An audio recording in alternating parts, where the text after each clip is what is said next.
நபிகள் நாயகம் ஸல்லல்லாஹு அலைஹி வஸல்லம் அவங்களை பொறுத்த வரைக்கும் எப்ப அல்லாஹ்வுடைய தூதர் என்று அல்லாஹ் அவங்களுக்கு செய்தி அறிவிச்சானோ அப்பதான் அவங்களுக்கு என்ன செய்யுது, இஸ்லாம்டா என்னன்னு தெரிகிறது. அதுக்கு முன்னாடி எல்லாம் அவங்களுக்கு இஸ்லாம் ஈமான் இதெல்லாம் எதுவுமே என்ன செய்யாது, அவங்களுக்கு தெரியவே தெரியாது. 25 வயசுல ஈமான்டா என்ன, இறைவனா யாரு என்பது தெரியுமானா தெரியவே தெரியாது. அப்ப இறைவனை எப்படி வணங்கணும் என்கிற மெத்தட் ஏதாவது தெரியுமானா அது தெரியவே தெரியாது. அப்ப அந்த மாதிரி தான் ரசூல் ஸல்லல்லாஹு அலைஹி வஸல்லம் அவர்கள் என்ன செஞ்சாங்க, இருந்தாங்க.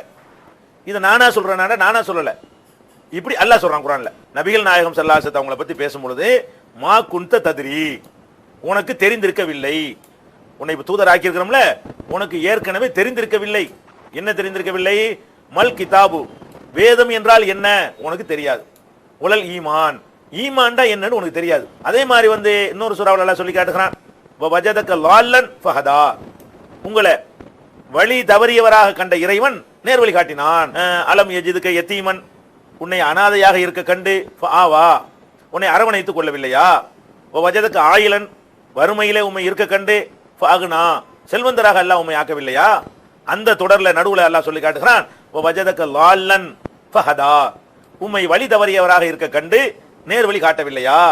அப்ப இப்படி நல்லா சொல்லி காட்டும் போது இதுக்கு முன்னாடி சரியான வழியை அறியாதவர்களாகத்தான் ரசூல் ஸல்லல்லாஹு அலைஹி வஸல்லம் இருந்தார்கள். இதில் நம்மளா ரசூலுல்லாஹ் மதிக்கிறோங்கிற பேர்ல விட்டு அடிச்சுட்டு போயிடக்கூடாது. அல்லாஹ் என்ன சொல்றான், இப்பதான் உனக்கு எல்லாம் ஏன்ட்டு இருந்தா உனக்கு எல்லாம் வருது, இதான் ரசூலுல்லாஹ்க்கு பெருமை. அவங்களா அதுக்கு முந்தி கண்டுபிடிச்சிட்டாங்கன்னா அப்ப வஹிக்கு அர்த்தம் இல்லாம போயிடும். எப்பதான் ரசூலுல்லாஹ்வுக்கு பெருமை, 40 வயசுல அல்லாஹ்ட்ட இருந்து வந்த பிறகு சொன்னாங்கன்னு சொன்னாதான் இவர் ஏற்கனவே திட்டம் போட்டு கண்டுபிடிச்சிட்டு இருந்தாருன்னு சொல்லக்கூடிய குற்றச்சாட்டுகள்லாம் அதெல்லாம் அடிபட்டு போகும். அதான் பெருமை. அதனால ரசூல் ஸல்லல்லாஹு அலைஹி வஸல்லம் அவங்க நபியா ஆவறதுக்கு முன்னாடி என்ன இல்ல, எதை அறிஞ்சிருக்கவில்லை.